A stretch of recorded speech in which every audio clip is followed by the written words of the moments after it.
तो 7 मई 2025 को हुई प्रेस कॉन्फ्रेंस के दौरान भारत ने अपनी प्रतिक्रिया को केंद्रित, संतुलित और गैर उत्तेजक बताया था। ये विशेष रूप से स्पष्ट किया गया था कि पाकिस्तानी सैन्य ठिकानों को निशाना नहीं बनाया गया। साथ ही दोहराया गया कि भारत में किसी भी सैन्य लक्ष्य पर हमले का उचित जवाब दिया जाएगा।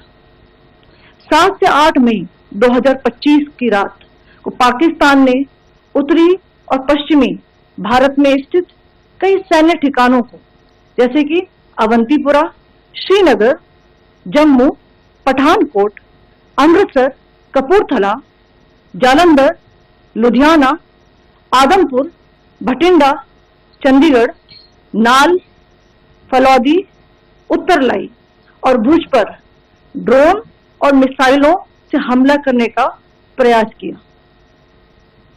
इन हमलों को इंटीग्रेटेड काउंटर यूएस ग्रिड और वायु रक्षा प्रणालियों द्वारा निष्क्रिय कर दिया गया। इन हमलों का मलबा कई स्थानों से बरामद हुआ, जो कि पाकिस्तानी हमलों का प्रमाण है। On the night of 7th May 2025, Pakistan attempted to engage a number of military targets in northern and western India.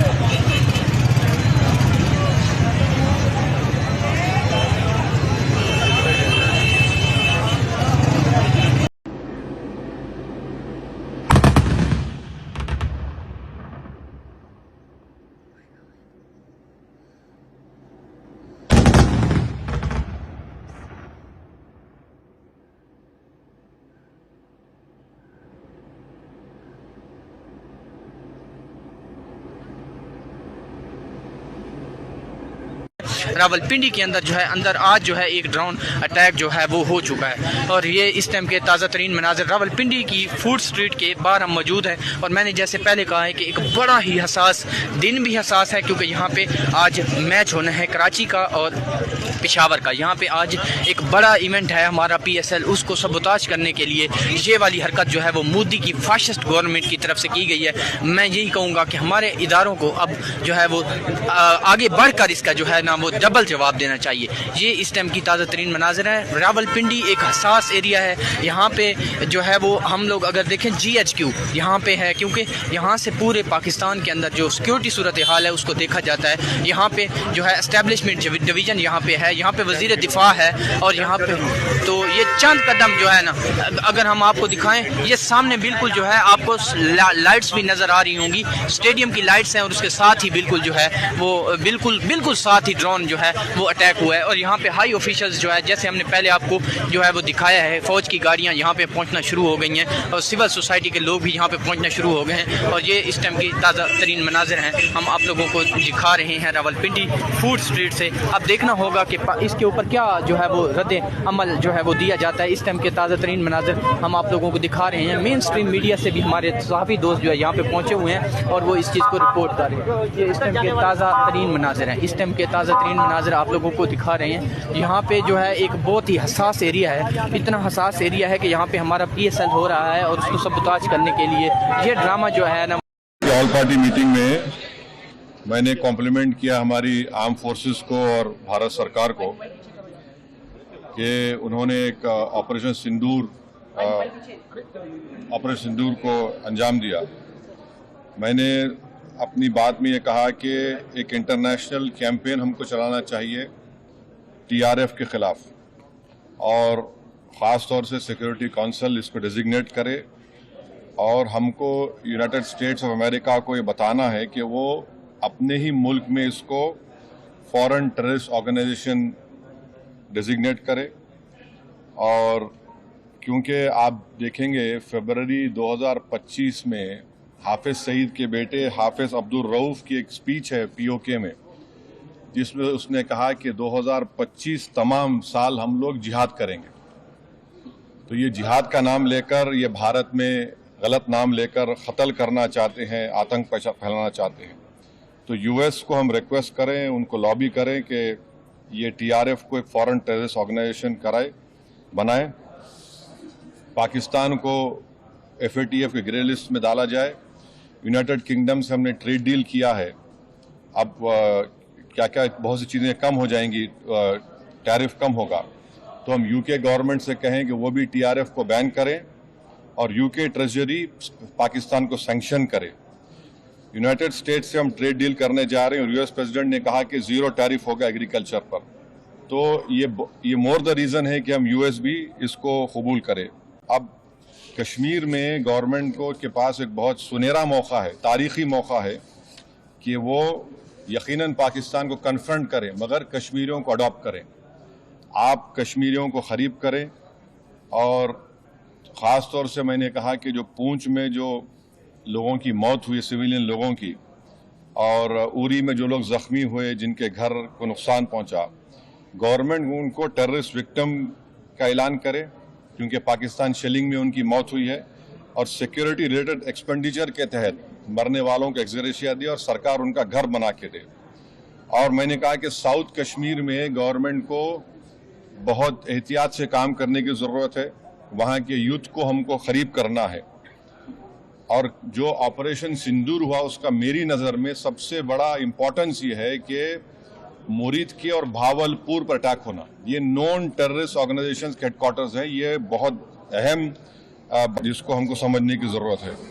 Military strategy wise आप देखेंगे, अब हमारे देश के लिए 2 फ्रंट पे हॉस्टिलिटी होगी, LAC और LOC पर, इसलिए कि जब 2016 में उरी हुआ, 2019 में हम बालाकोट किए, आज हमारी 50,000 फौज गलवान और पे बैठी हुई है, तो ये 2 फ्रंट हॉस्टिलिटी को हमको देखने की ज़रूरत है। चाइना से हम इतना एक्सपोर्ट कर रहे हैं, इंपोर्ट से ज़्यादा चाइना से इतना इंपोर्ट कर रहे हैं, एक्सपोर्ट से ज़्यादा हो रहा है, तो हम चाइना पर भी इम्प्रेस करें कि वो पाकिस्तान को, TRF को, जितने टेररिस्ट वांटेड हैं इंडिया, उसको हवाले करें। और गवर्नमेंट से मैंने गवर्नमेंट से कहा कि आपने अच्छा जवाब दिया OIC को, और तुर्किया को हमको समझाना है कि तुर्किया पूरे विश्व में एक ऐसा कंट्री है जो अपने ही देश में जो टेररिस्ट ऑर्गेनाइजेशन है कर्ड्स, उनको बॉम्ब करता है। इराक में जब तक उनसे डील नहीं वहाँ बॉम्ब करता था, अब सीरिया में भी बॉम्ब करता है वो। तो तुर्किया को समझाने की ज़रूरत है कि जब आप कर्ड्स के ऊपर जो टेररिस्ट ऑर्गेनाइजेशन है उनको आप एक्शन ले सकते, तो भारत पे क्यों वो सवाल उठा रहे हैं।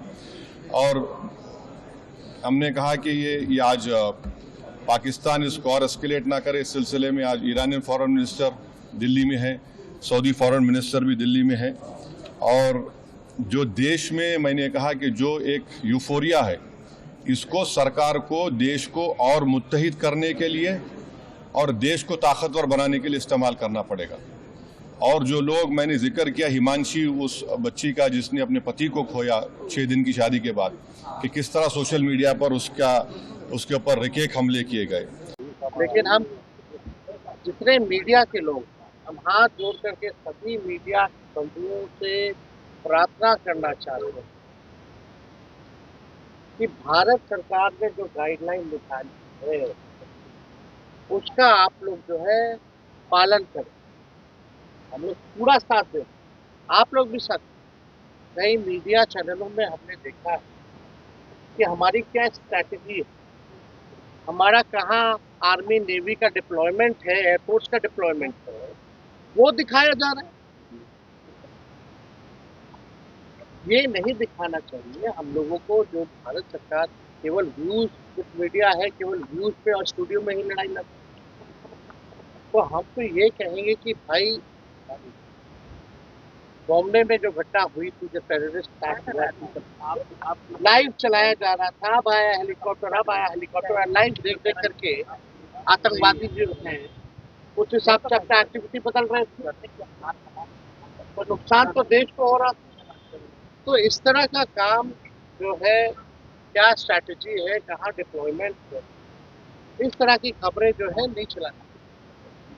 आज जो सेना में जो लोग हैं वो किसान के बच्चे हैं, गांव में रहने वाले लोग, वो लोग देश की रक्षा कर रहे हैं।